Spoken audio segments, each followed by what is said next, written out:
Hey, top of the morning to you. I'm Michael. Grandkids call me Roo.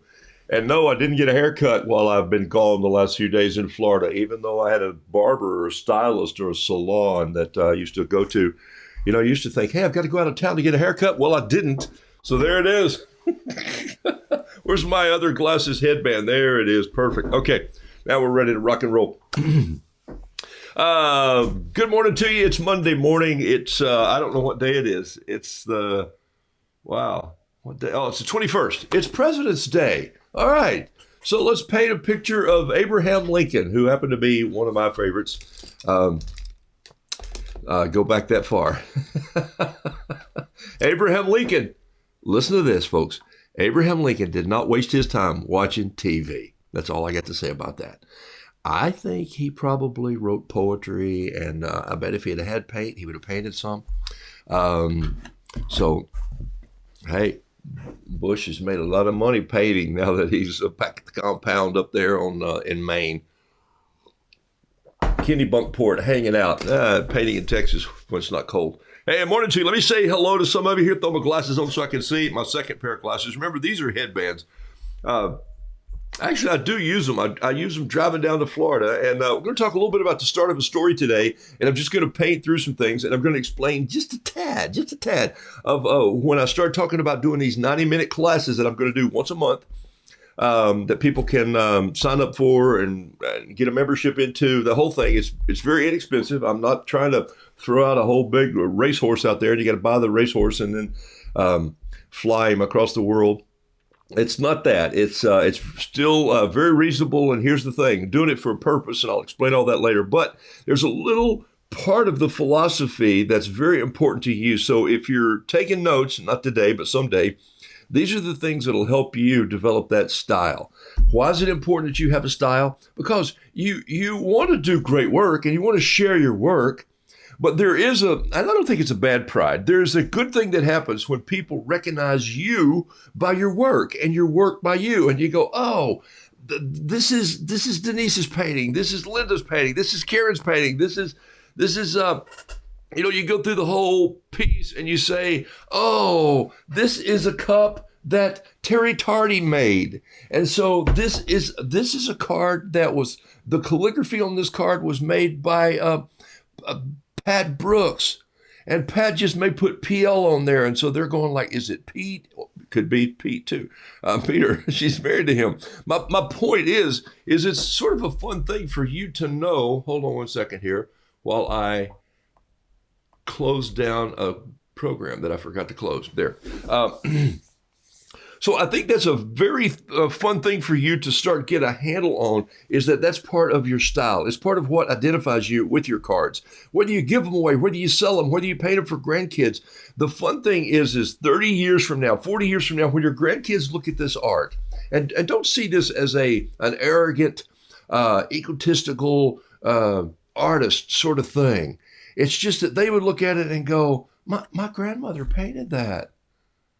I bump into artists today. There's one of my dear friends lives in Atlanta. And I said, Rob, you are amazing. And you don't do anything in art. And he goes, someday I will. And he's working on some pieces that he painted right now for the national parks.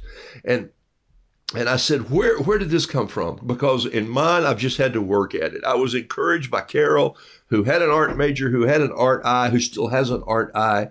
We go to galleries wherever we go. She teaches me. I learn. I read. I listen. I watch. The point is that he said, well, my mother was really a good artist. But before that, my grandmother, oh, I see her work. He recognizes his grandmother's work. So that's part of that style that I want to talk about as we scatter this story thing across the span of time. Ta-da, got on my soapbox early on a Monday morning. Great day. And it's more of an apple box for me. I wasn't into soap too much, as you can tell. I grew up in East Tennessee. So I was, if a mud hole came along, I was into that thing. Good morning to you all. Let me say hello. Chris Whitaker. Good morning to you. Chris Whitaker got a style. Everybody knows Chris Whitaker's style. They know she's reached for one of those little micron pens, and she's pushed this great little detail piece in there, and she's painted it ever so lightly and crisp with these watercolors, and you just go, guarantee you, Chris Whitaker did that. Okay, there's the thing. So Chris, hats off to you if I had a hat. Oh, yeah, there's one. I don't wear caps, but every now and then, if it's raining or it's cold, I'll wear a hat. Deborah Lynn Tauber, welcome to the show. Karen Binder, welcome on. Catherine Brousseau, Donna Bullman, thank you for being on. Gail Anderson, and it's not Anderson, it's Anderson. I don't know which one it is, but it's Viking, I'm sure. Heather Koopman, Becky Bailey, Donacelle Barton, Ricky Govers. Ricky, I saw some notes from you, and I will respond to those today into my Etsy store. So I hope I can make this thing work. I think it's a book you need to come to a certain address because you're all over the country. Is that right? The world. Kathy Morrill, Jennifer Thistle sent you a note late last night, I think. Thanks for picking up a painting from me. It'll happen. Rhonda DeHart from Faith, North Carolina. Gene Anthalzer, Paul Lindy. Okay, how did I do there? Not Lynn, but Lindy, like Wendy. See, I'm working on it. And it's Paula, it's not Paul. So you either you got an A and an E. It's very Italian the way y'all spell it. You put the A's and E's and I's on the ends. Linda Schleichning from good morning from beautiful Ohio. If I was in a marching band and we did the O, that's about the only thing that I could remember to do. Maybe Iowa. I could probably do Iowa faster. Just line up like an I. I don't even know if my I would be that straight. Trish Brown, good morning to you. And Mary Kay Spencer Rittal, blessings to you. Linda Linhart, thanks for being on the show. Got a little book out. It looks like, feels like she scaled Everest. Yeah, that can happen. That's when the story comes together. Okay. Randall Taylor Craven. Did I just say hello to you? No, I think I said maybe it's, yeah. Hi, Annette Henslin. Good morning from up there in Bird Island. Or is it on Bird Island? I don't know if you want to live in the Bird Island, but on Bird Island. Beverly Schmidt, Greenville. Jackie Wallace. Good morning to Yuki. Terry Tardy. Oh, Terry Tardy's on the show. There she is. From Coos Bay. And Jason Nicholas, morning from New Jersey. Must be a President's holiday in New Jersey.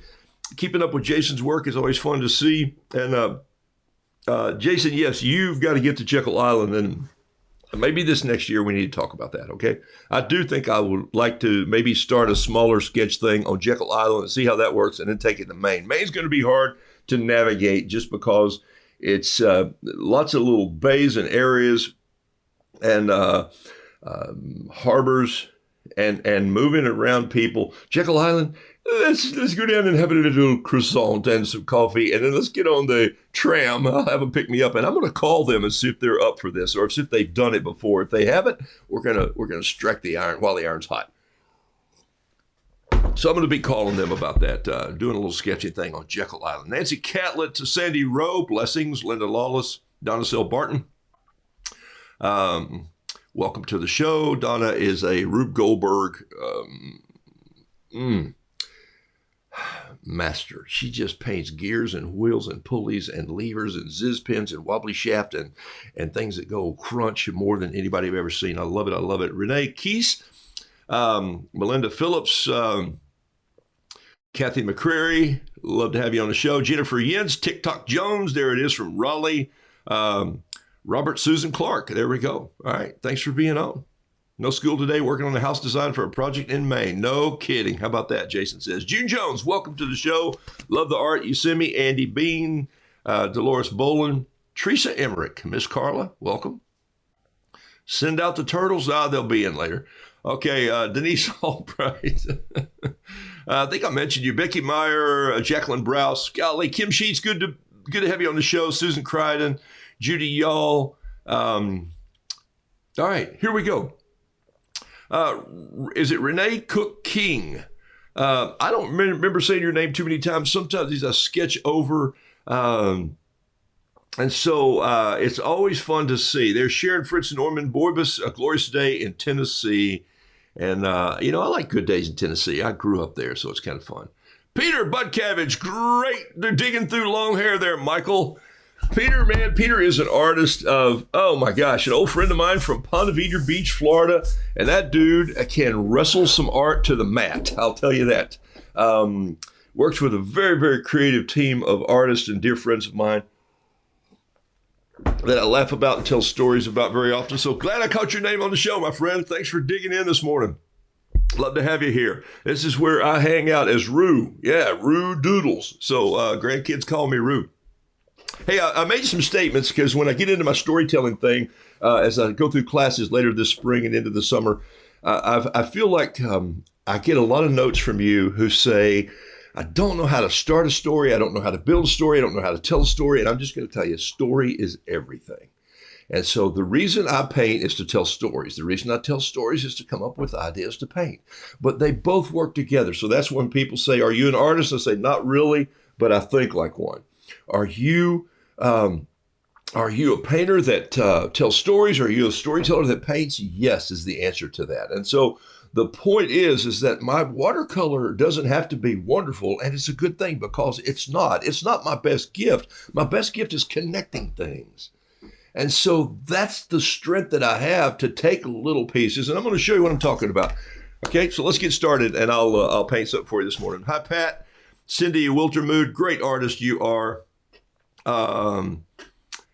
Jane Gillette, good artist. Man, this show, I'm telling you, I say it very often, this show has better artists on it than I will ever be. Some of you just are grounded in or locked in, or maybe your connection is off a little bit. And I'm not saying that I sell more paintings than anybody else. That's not the point of this. The point is that people need to know what you're putting together. If you were made, make something. If you were created, create something. And so that's the concept of where we're headed this. All right. I painted at dinner with friends last night, used the wine I was drinking. Jacqueline Goodrich, you're turning into a whiskey painter. Of course, it's a wine painter, but that's okay. But you can paint with wine. You can't whine about what you paint, okay? And that red doesn't turn out very bright, so you have to push it a little bit. Yes, I painted with the menu many times. Javine McCabe, welcome. All right, Sonia Sapsong, welcome to the show. Steve Catlin, I think I said hi to Nancy, didn't say hi to you. All right, I'm going to jump ahead here, and I'll miss some of you, but I'll try and catch you on the later comments. Let me just throw some music on, and let me tell you the first thing that I came up with. I made a little list. I don't know what I did with it. There's part of it. I did several things. Sometimes the story doesn't have to be all thought out when you start. Sometimes starting the story can lead you. I have friends who write books, who are authors who write novels. I have some who write children's books, and my book started out with just this question. Hey, Roo, my grandkids said, what's a wheelbarrow? And so, seriously, as soon as they asked the question, then it was easy for me to say, here it is right here. Let me throw this on picture-in-picture so you can see what I'm talking about. As soon as I threw this on, they said, hey, Roo, what's a wheelbarrow? I went, that's it. That's the children's book I'm going to write. Hey, Roo, what's a wheelbarrow? And because you know the jokes over time, I have my wheelbarrow license and careful, he doesn't know how to use a wheelbarrow. And everybody knows kind of what a wheelbarrow is. It's a tool. It's a tool that you put all your tools in, you borrow to your neighbor, and then you never see it again. And that's actually in the book. But for me, it was a field trip. So the first thing I had to work on was how to draw the wheelbarrow that I wanted. And I talked to Gabe yesterday at church, maskless at church, saw the guy's face, he saw mine, said, hey, I still have the wheelbarrow if you want it. It was his grandfather's wheelbarrow, and it weighs about 200 pounds before it has anything in it. It's all metal. It has a steel wheel, and I have it in the backyard, and it's green. And so that prompted my old-timey, turn of the century, about 1920, 30, something like that, wheelbarrow. And so there it is right there. And then there were things in here that made me think about my list that I made this week. So that's the book. But the point was not just to go on a trip, but the point was keep asking the question. Repetition in your art. Repetition leads to humor. Repetition leads to good storytelling. And so, hey, Roo, what's a wheelbarrow? It's, without a wheel, it's a bathtub. And here's where you loan it to a neighbor and you never see the tools again. So the book, it went on and on. Here's for vegetables when you haul them. Here's the parade float. Here's the center show, the poultry show. Here's a cover in a thunderstorm. My favorite, of course, the Roo at the banjo. He's turned it into a hammock. It just goes on and on and on. But my point is that started with one question, and here it is. Here's my thought for the day. I lost a bluebird. And I got to tell you, I'm a little upset about it because I had sold it. And so I'll contact the buyer today and say, I'm going to send you another picture of this bluebird, but I lost the bluebird. I painted it in Florida while I was down there chilling about, And I'm using Kilimanjaro 140 pound white cold press today, and it's bright white. Okay, I like bright white because the watercolors just pop like crazy. So here's 140 pound. This is 100% rag cotton. It paints differently than any other paper that I use. Chris, I know you love hot press. I know you love Fabriano hot press. I like Fabriano cold press, except it has a looser weave. And so unless I'm looking for that in my landscape, which I don't do many landscapes, I think I've done 2 in my life. But I like this. It's a tighter weave cotton. I'm not going to sketch with a fountain pen first thing because I lost this bird. So I'm going to put on a little bit of music here, and I'm going to paint this. I've got to redo her a little bluebird. And so he's a baby bird, and he was sitting out like this. And there's this, and I'm using this 555 General's layout pencil. And the reason I use this is sometimes it's one of those brushes that you can actually paint a leaf with. Or if I did a little leaf like this, oh, you can't see that, huh? How am I doing? Let's try doing it right here. Can you see it right there? Yeah, there we go. So if I did this little leaf here, maybe with a little two-tone and just let the water run on my backdrop. Once that dries, or even before it's dry, I could come in if I wanted a little outline and I could lay that brush in and I'd have it. So, or I could draw the brush first and go in and paint it. Doesn't matter. You know, it's your painting. You choose how you want to do it. There's a piece of eraser dust or something. I like the shape of that though. Should have kept it. Just a little bit of green gold on the back side of this and a little bit of shadow in here. Leave a holiday in there. Should have left one just right in the middle somewhere. Just a little, that white paper coming through. Okay, that'll give you an idea. So that's what I'm painting with, and I'm just barely, like a skater skates on thin ice, I'm just barely using this.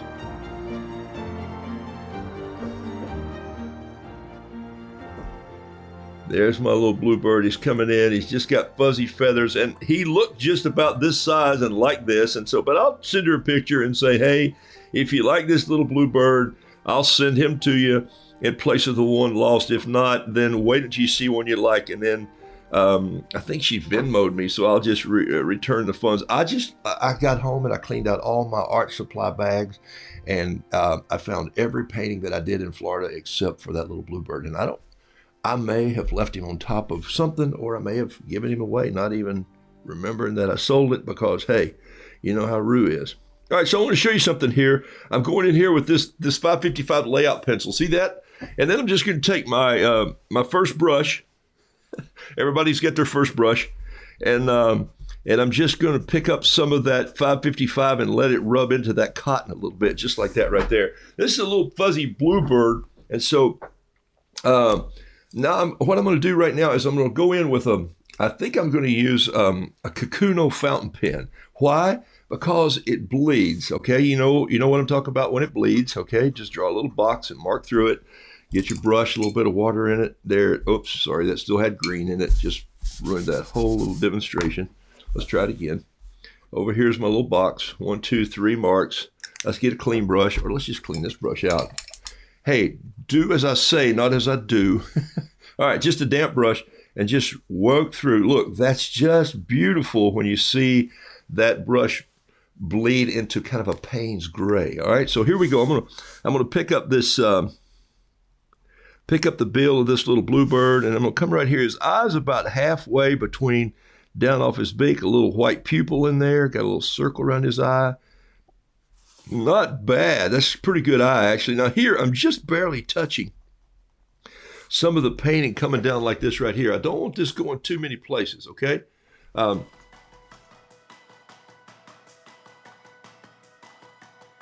I'm going to build these legs up a little bit here with this Kikuno Fountain Pen. This is just black ink, and this is made by Pilot, if you're taking notes. Some of you have this pen already. I know you purchased it last year when we were talking about it. It's a fun pen to have. I can't get them to send any to me from the show because this pen is actually manufactured in Japan. And so the best place to buy it is probably Amazon. I don't think you're going to find this at a local pen shop. And it's not outrageous. It's 16 bucks. Oh, but if you're going to buy it, go ahead and buy some of the cartridges that go in it. Don't try to use local cartridges. Get the Pilot cartridge that goes in the pen. It's plastic. I love it because it doesn't have a clip on it. It's just orange. It fits in my pocket real well. It's not gigantic. This is a fine point. They make they make an uh-oh. I may have lost it with the Bluebird. I may have to write on my note here that you've lost your other pen too. Somewhere there's a fine point, extra fine point of this. So, but I want to show you what's going to happen. I'm just putting some of this in here, creating some of this. I'm going to get a little bit of a bleed from this here just in a second. Put some right down in here. And now there's my Bluebird coming back together. So I'm going to hustle because I got several things I want to show you this morning. So I'm going to paint this a little quicker, but you know me, I don't ever take too much time. I'm just going to paint with water first. It's watercolor. Here it goes right here.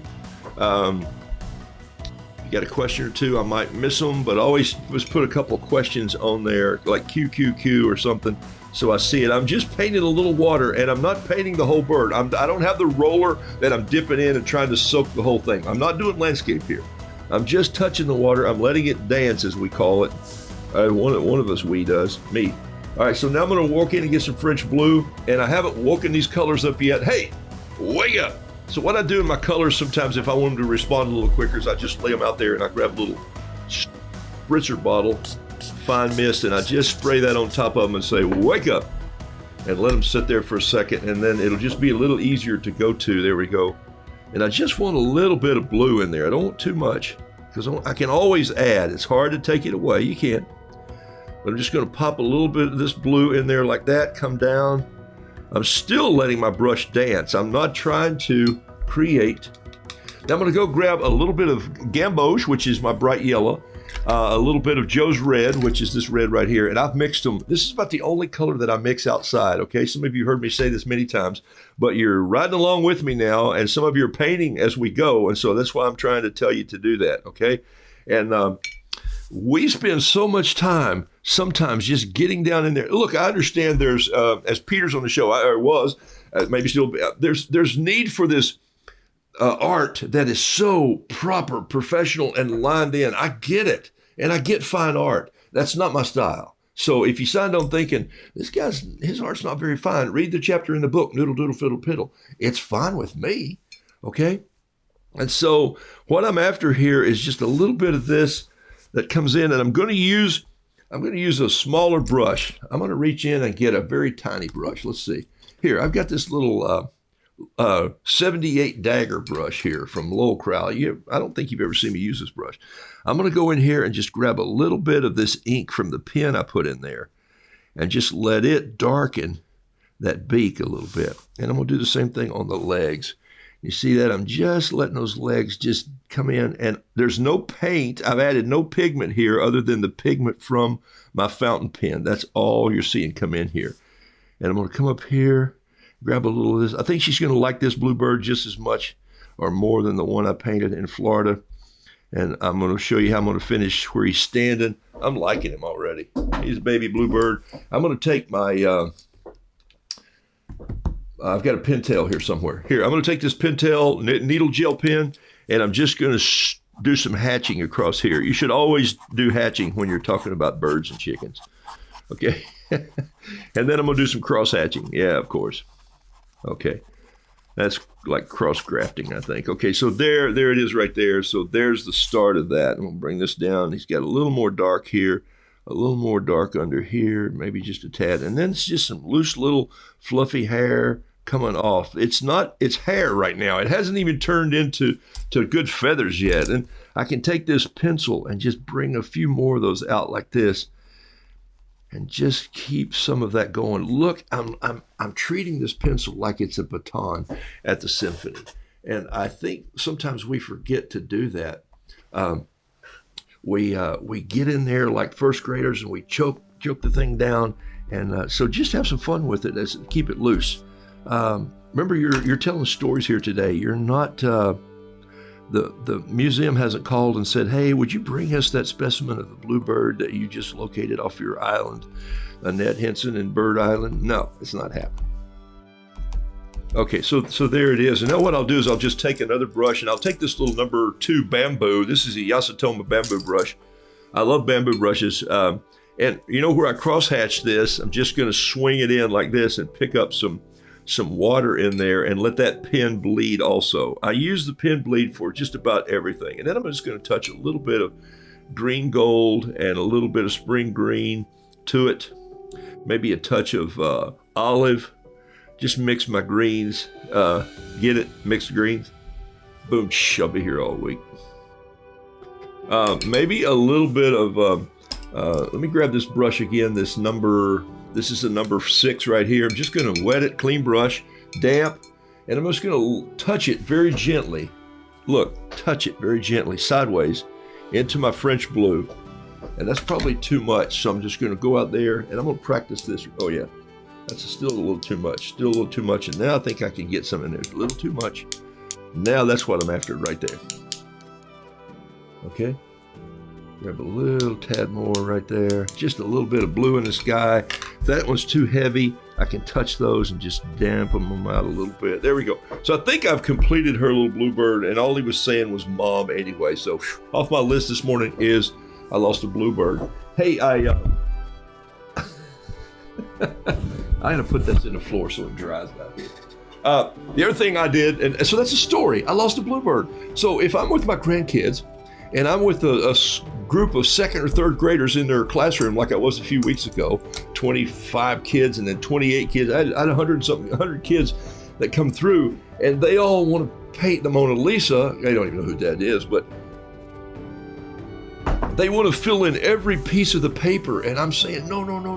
Let your art breathe a little bit. Give it holidays. Give it white spaces. Holidays, what my dad called them as a painter. Give them those spaces so they can have light and air and space coming in. And so you do the same.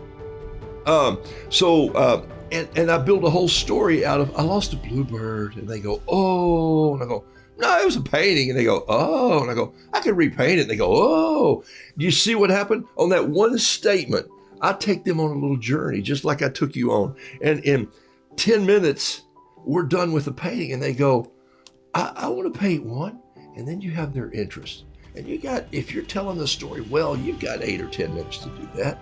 Everything doesn't have to be in 30 seconds like another finger swipe on an iPad. So I went from that to saying that I made some statements while I was driving home in my head. I stopped the mail. That's a whole other story. Got to go get it today and see how much trouble I'm in. I lost a bluebird. I saw a grasshopper.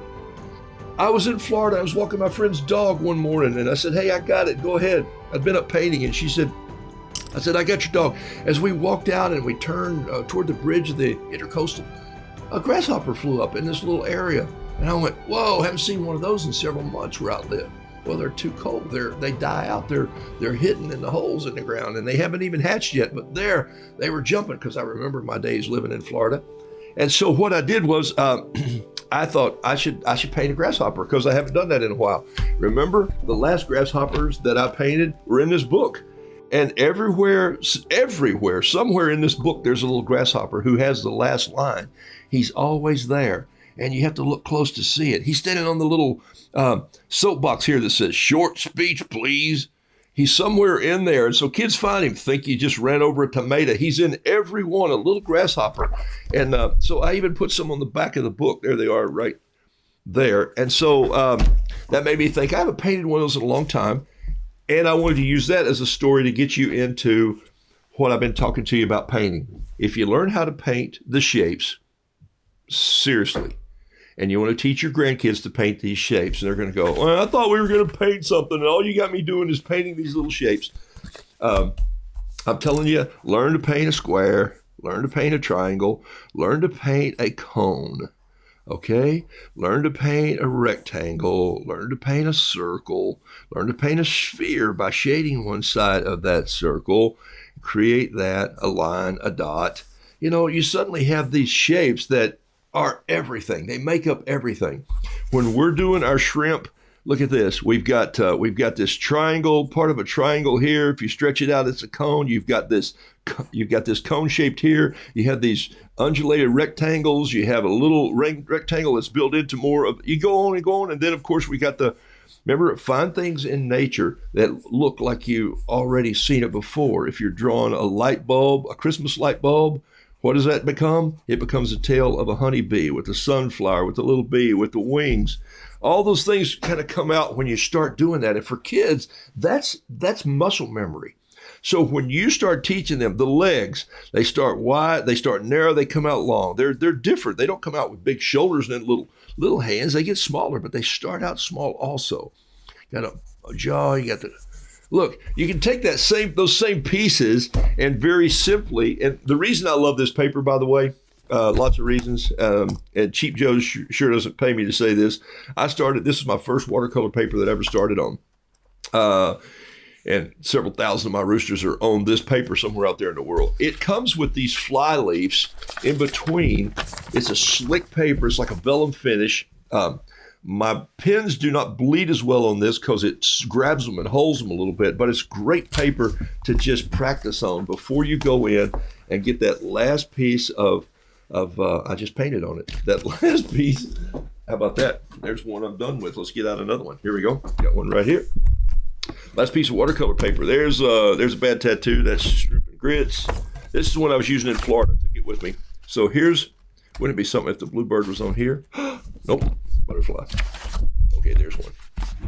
All right, so I'm just going to rip out a page. This trims off really nicely. This is 5 and 5 by 9 when it's finished, or 9.5. So for me, I was going to show you how easy it is to do this grasshopper, because some of you paint insects for your grandkids. And so if you do this with a pencil, sketch lightly so you can erase it. If you do it with a pen, just make the mistake and paint over it. Where have you seen this head before? Right here. I'm going to draw this little pear-shaped head. Look, where have you seen that little head before? Oh, it's the head of a honeybee.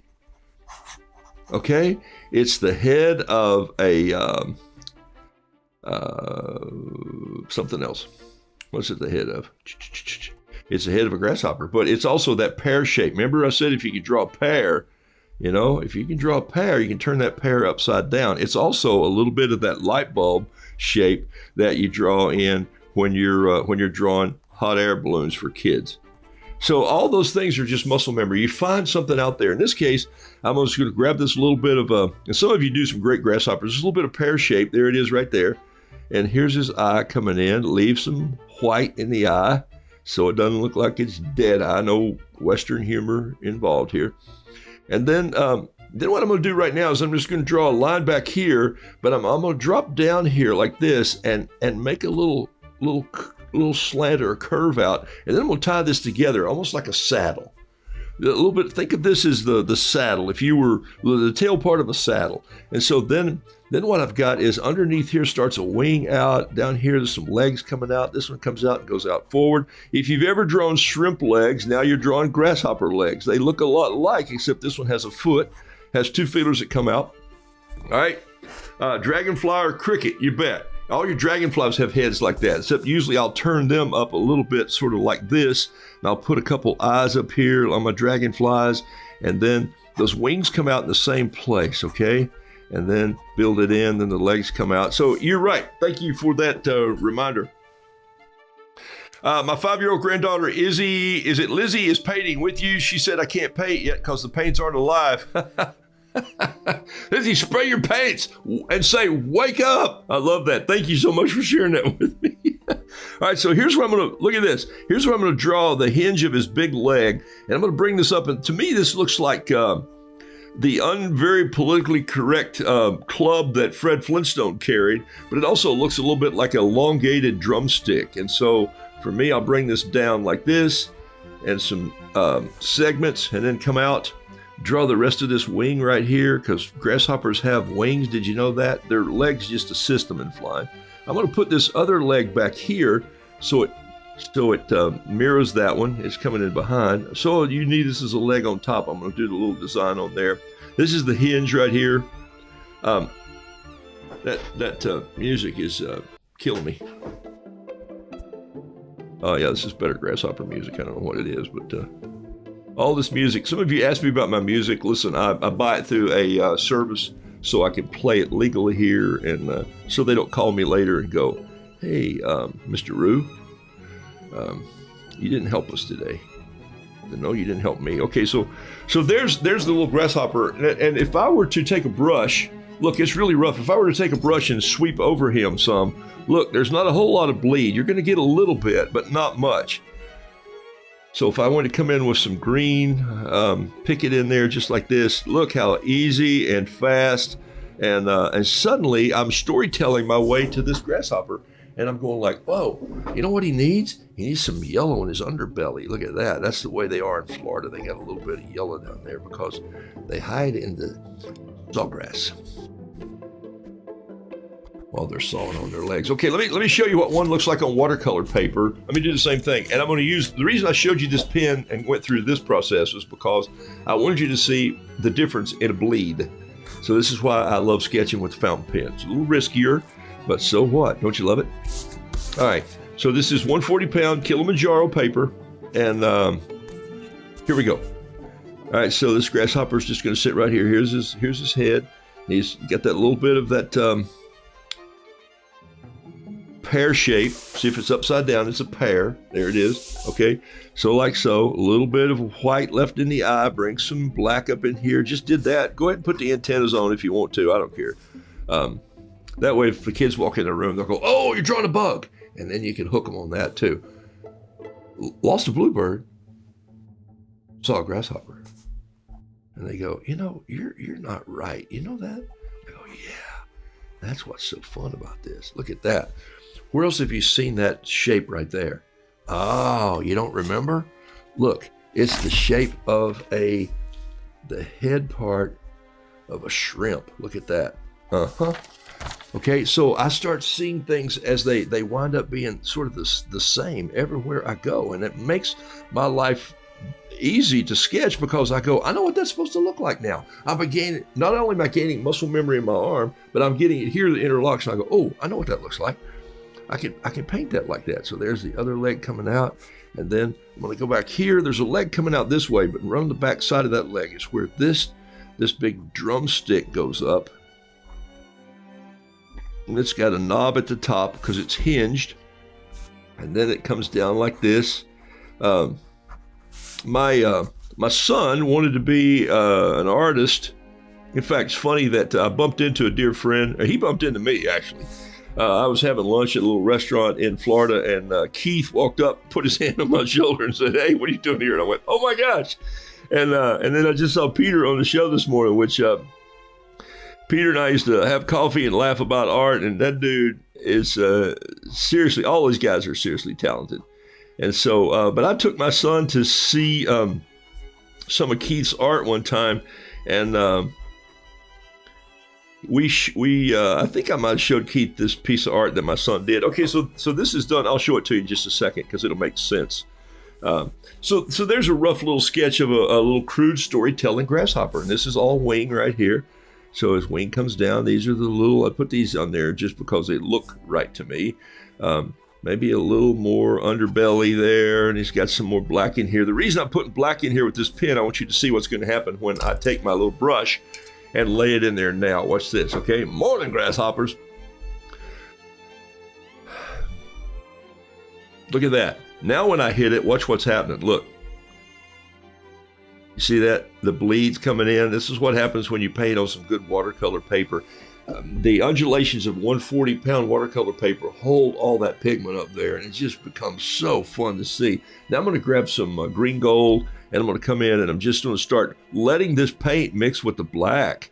And look what I'm suddenly getting. I'm getting this yellow green, this black green is just perfect. I'm going to grab a little bit of a gamboge and just throw it right in there.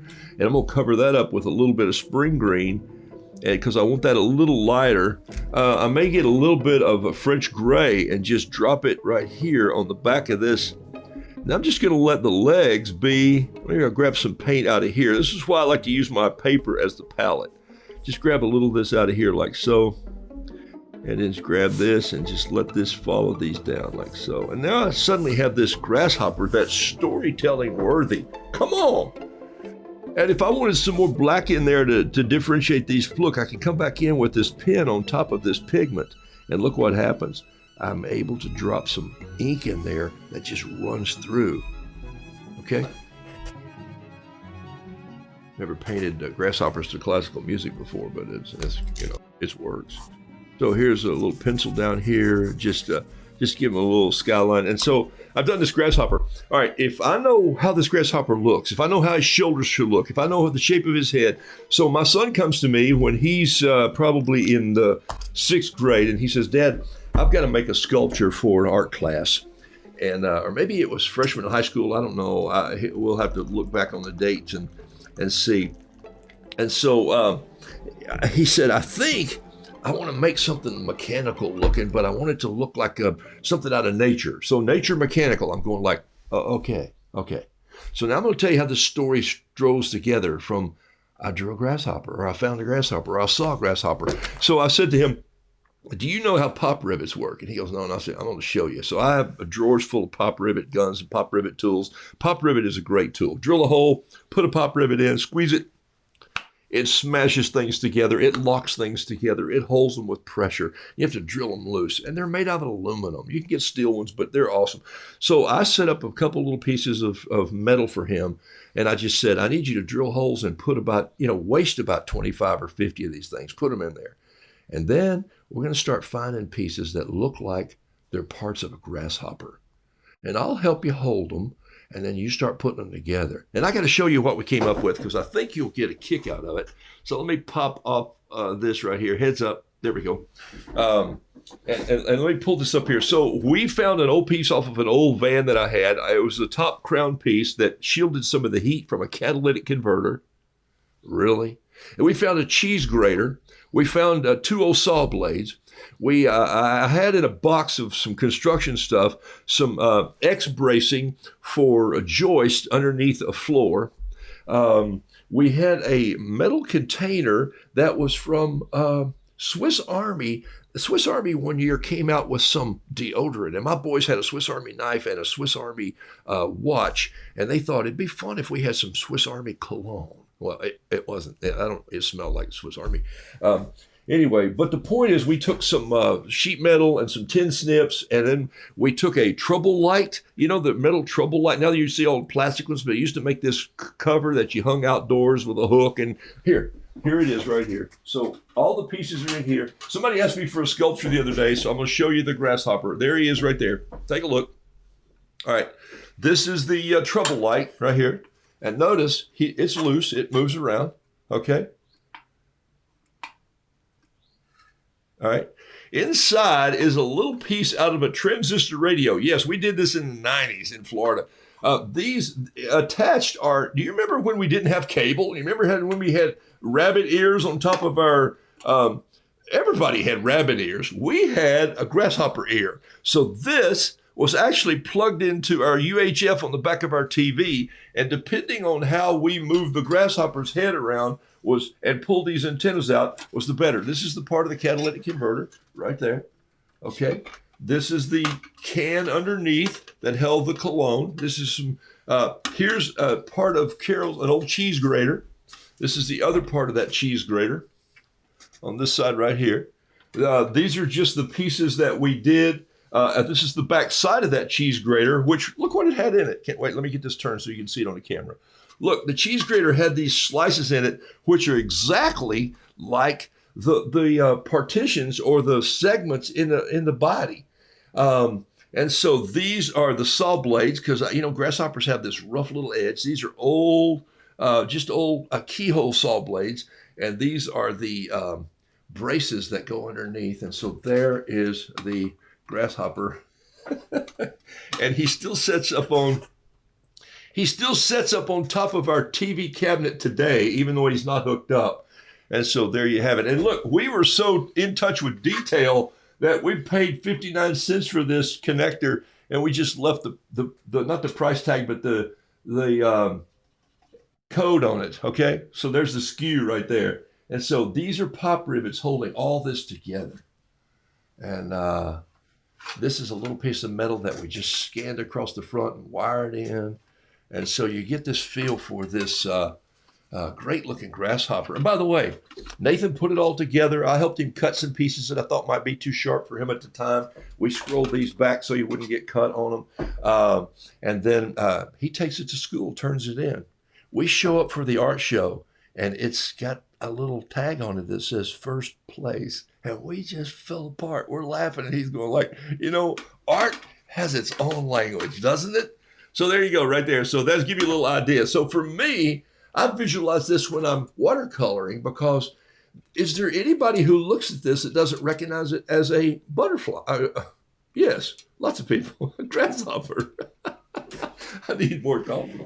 I need tea or something. So there you go. I wanted you to see that this morning, and I wanted to get a kick out of that. So I'll have to tell Nathan that I used his Grasshopper this morning for a story. All right. So as my day went on, I found that there were other things that I probably did. I bumped into a friend I hadn't seen in a while. Great to catch up with you, Keith, and what a blessing that was.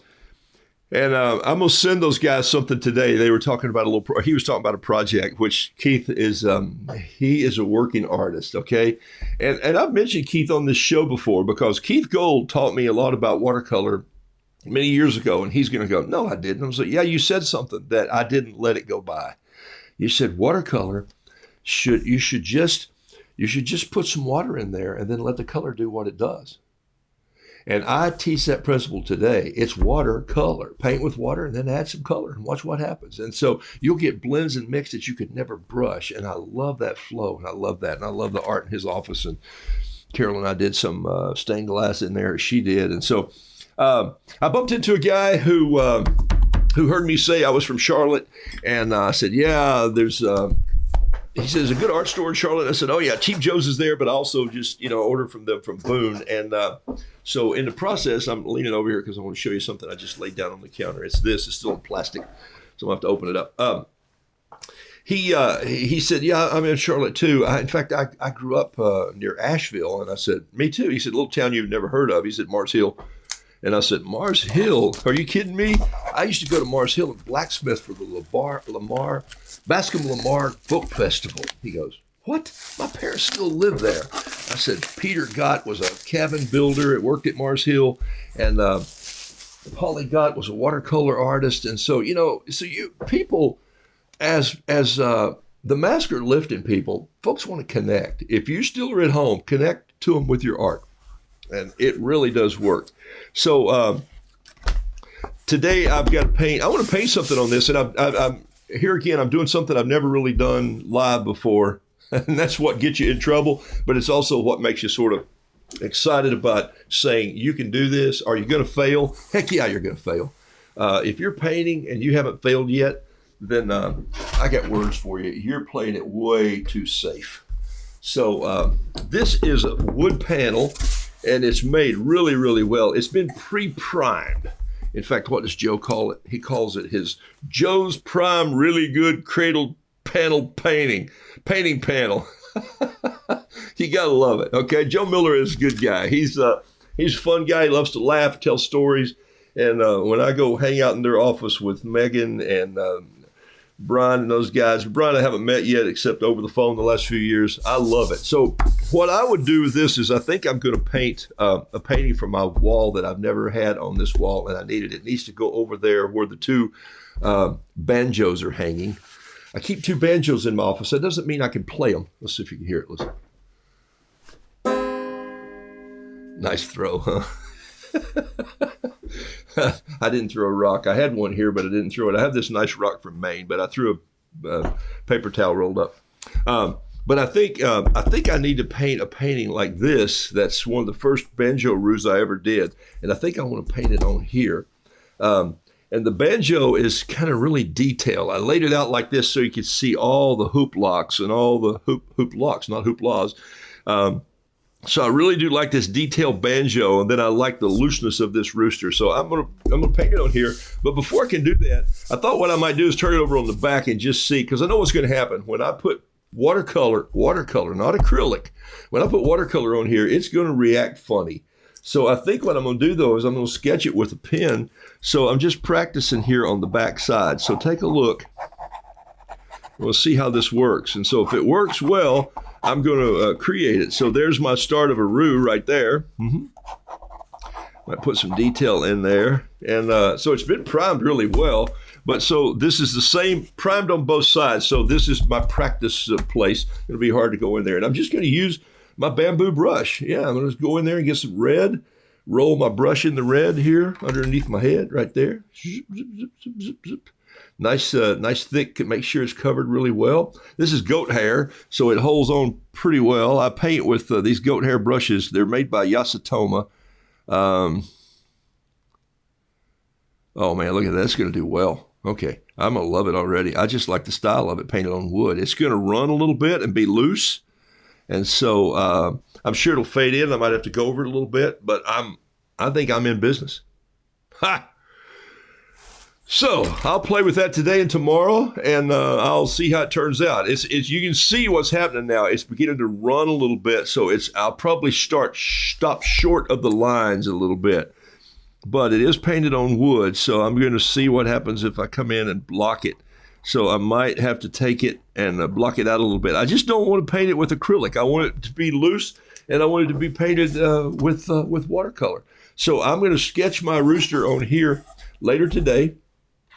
And I'll probably sketch him. I'll probably sketch the banjo first, and this is where I'll grab one of those little flyer pieces of paper, and just maybe, hey, it's okay to practice. Don't feel like you're failing if you say, well, I don't want to practice too much. You're like, why not? That's all ball teams do is they practice, and then later in the week they play a game. And so my point is, get used to doing it. So this banjo that I did on here is not round, it's ellipsoid. So I'm going to come in there like this and just sort of paint that, and then I'll paint the back part of the banjo. I got the neck coming out there. This side rolls in, and then I'll put all those this is the headlocks that go in there. And so that's actually going to work pretty well. So something like that, maybe start this up a little higher. And so I'll probably just kind of copy that one, let it come out like this. It's got a brace back here, and then the round part, and the key, and around, and then around, and in, and da-da-da. It's 5-string because I play a 5-string. I don't play anything well. There was a day when I played better. There was a day when I practiced. There was a time. All right, so I'll paint the banjo first. I'll worry about details later, putting all the little frets in and stuff.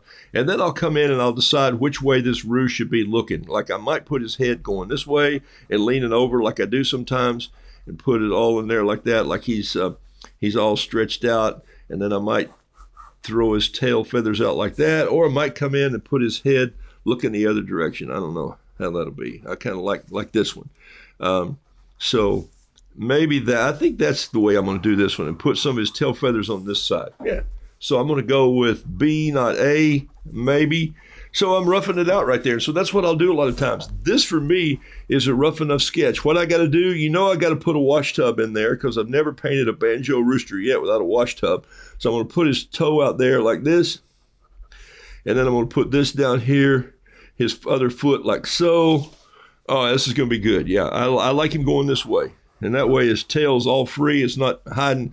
Maybe this hand's out here, and this maybe he's a claw hammer banjo picker, and I'll just do a 4-string. Laura Businger, my dear friend that was in the mountains of Western North Carolina, said claw hammer banjo is the only banjo you can still pick if you've had a chainsaw accident. It's kind of crude, but you got this claw, you go boom body bump diddy bump diddy bump diddy bump diddy. It's a great sound. And so we might have to just go in and put in some of that. That might work well.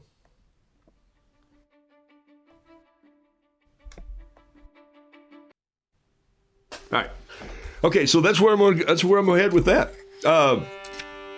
So today, remember, if you're still painting shrimp from when I was with you in Florida, if you're painting your hermit crabs, which I've got about 30 more of those to do before I get the shape and size that I want for my children's poem. I'm working on that.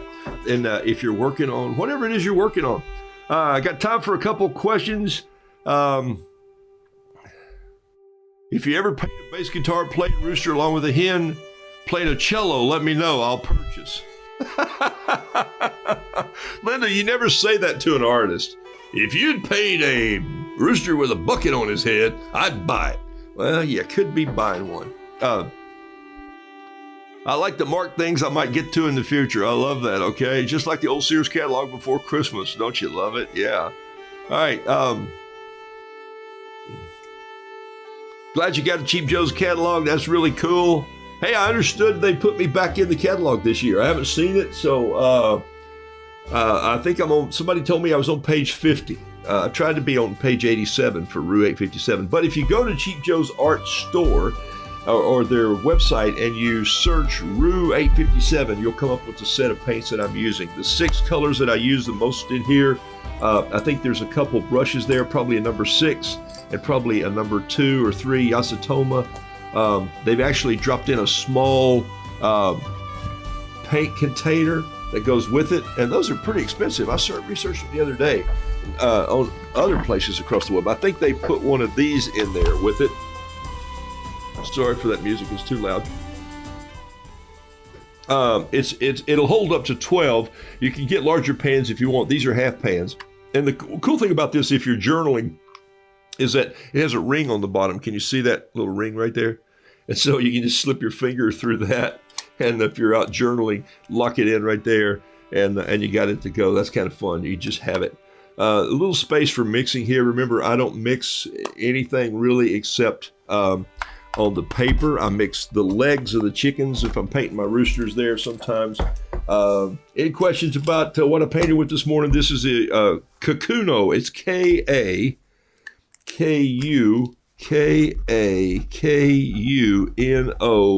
Kikuno Fountain Pen. It's made by Pilot.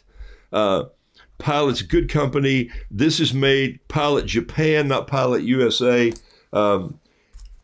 Pentel, I use this Energel Pentel, P-E-N-T-E-L. This is, for me, I have never in the last 3 years or 4 years sketched with a pen except this. And by the way, the refill in this pen, I made it fit the pen I carry every day, and I just love the feel and the weight of this old-timey pen. But inside here, if you took it apart, is this refill. It's an 05. Excuse me, I wrote 7. Isn't that amazing? Okay, so it's the same refill here. This is a Pentel Energel, but this is not a ballpoint. It is a needle, N-E-E-D-L-E tip. Needle tip or needle point. Make sure it has needle tip written on the package somewhere. You're going to be disappointed when you get it home and you start to do what I do with it on the show, and you go, oh, this pen, why is it doing this? It's because it's a ballpoint and not a needle point. The other pens that I've sketched with this morning are these Preppy Pins, and I think Jason has picked up some of these. This is Preppy, P-R-E-P-P-Y, and the Preppy Pen, by the way, is $4.99 from Cheap Joe's Art Store. If you're going to buy the Preppy Pen, though, please buy the ceramic ink that goes with them, okay? So it's going to come in a box, and it's going to say cartridge or platinum. It's going to say platinum, but sometimes they'll say ceramic, or I think it says platinum. Anyway, get the ink that goes with the Preppy pen. It's all cartridges do not fit all pens, and you'll learn. You'll put the wrong one in one, and then you'll wash your hands for a few minutes later, and you'll go, oh, I wish I hadn't done that. Okay. All right. Let's see. Phil could be my middle name, followed by, wow, I did that. You're right, Dolores. That's why you stay on the mule, okay? Or keep your hands to the plow. Stay behind the mule if you want to learn how to paint. Hey, look, 857 is this. Add it up. 8, 5, and 7, and it equals 20. If you sketch 20 minutes a day for the next few months. Still working on what I'm going to come out with this spring. I'm still going to paint on Facebook. I'm also going to paint on YouTube, and those will be things that people subscribe for. It'll be cheaper. You'll get more than you would if we just did a class like every 4 or 5 months, which is what I was doing before. So we're going to do a 90-minute or maybe more. Who's held to a clock anyway? What's that old joke? What is it when a Baptist minister looks at his watch? What does that mean? Absolutely nothing. All right. So, what else on my trip? Last night, man, what a great, Carol and I, yesterday afternoon after church, no mask, we went out for a little brunch. Just said, hey, we don't have any reservations, sir. I'm so sorry. I said, hey, how about the bar? She said, sure, the bar's open. I said, well, it's not that I need to drink my brunch. It's just that, do you have full menu service? Oh, you bet. So we stood there for about 25 minutes until a couple finally decided it was time to go. They'd gotten there early. Good for them. And we pulled up, and so I've got my little drawing pad, and I'm sketching the first start of a little lobster. So I'm just kind of coming in with this little lobster, and I'm coming down like this because, you know why? Because Carol and I go to this restaurant from time to time because they have some of the best lobster bisque in the city. And we love it. And so I'm painting this little lobster, and I think I'll leave it with the waitress here or the waiter or the bartender, you know, whoever. Anyway, so I'm doing that, and someone, once again, grabs my left shoulder, and then he puts his hand in front of me like this, and he says, "Give me that silver coin you carry in your pocket." And it was a very heavy French accent. And I said, "Oh, Chef Charles." And I turned, and there he was, had a hat pulled down, and I hadn't seen him in a long time. When we first moved to Charlotte, Carol bumps into this French chef who was pretty an awesome, still is, cooks for the aviation business today. Sold his own businesses where he had huge kitchens and catering. And anyway, so she said, we caught up a little bit, and I said, "You remember that?" And he said, "I remember you used to carry a silver dollar in your pocket." And I said, "Chef Charles, if you'll tell me what year it is, I'll give it to you." And he said 81. I said, "Oh, so close." No, it wasn't. 1972. And so he goes, "I've got to get one of those." So I'm on a hunt. I'll find Chef Charles a 70s silver dollar and see if I can find him and give it to him. Anyway, it's so fun to talk about. We first moved to Charlotte. Carol hired him for an event because we went to this big church, and they said, "Hey, we're having our Christmas party. Everybody meet in our office conference room and bring a potluck." And we went, "Oh, no, you don't. We're not coming to a Christmas party with potluck. No. We're going to have it at this place, and we're going to have Chef Charles cater it. And we'll ask somebody to pay for it." This is, and you know what? Somebody did, and it was the best party ever, and it changed our focus, and we became good friends. And so we hadn't seen him in a long time. That was many years ago. That was 20 years ago when he did the party for us. 19. And so anyway, so I finished my painting yesterday of the lobster, and I said, "Chef Charles, this is for you." And I think I wrote the little caption on there that said, "Bisque by that much." So anyway, something goofy every day that I try to do just to make somebody smile. Love the joke. There you go. Hey, look, see you guys. Welcome. Come back to Florida. Valerie, I'd love to because the weather was a little nicer there. It was a little chilly here this morning. Hey, before you go, have a sip of your tea or your coffee. Last sip. Just go ahead, hold it up there. Think about somebody you need to text, write, call, encourage right now. You can do that with a piece of original art today. Just send them a little card that you did. Send them a grasshopper. Say, "Hop on over and we'll have coffee." Okay? That's not too bad. Don't you love it when it dries and you have all those little holidays and the black pen run together? Whoa, I love it when that happens. Okay? So do that and encourage them and be blessed. Remember, you're highly favored. I know I am. I'm out of here like a herd of turtles. Send them in. Pat's already got some icons of them, but I don't know how many are there. 1, 2, 4, 6, 8, 10, 12, 14, 15. Looks like 25 turtles already coming in. Every good show, good or not, there's nothing like a good show, and this is nothing like one. Every good show needs a little theme song to go out on, so here's mine. Or a theme note. Here we go. I'm out of here. Be blessed. I'll see you tomorrow, Lord willing. And be creative today. Paint something over and over and over and over and over. And don't overpaint it. Let the color do the work.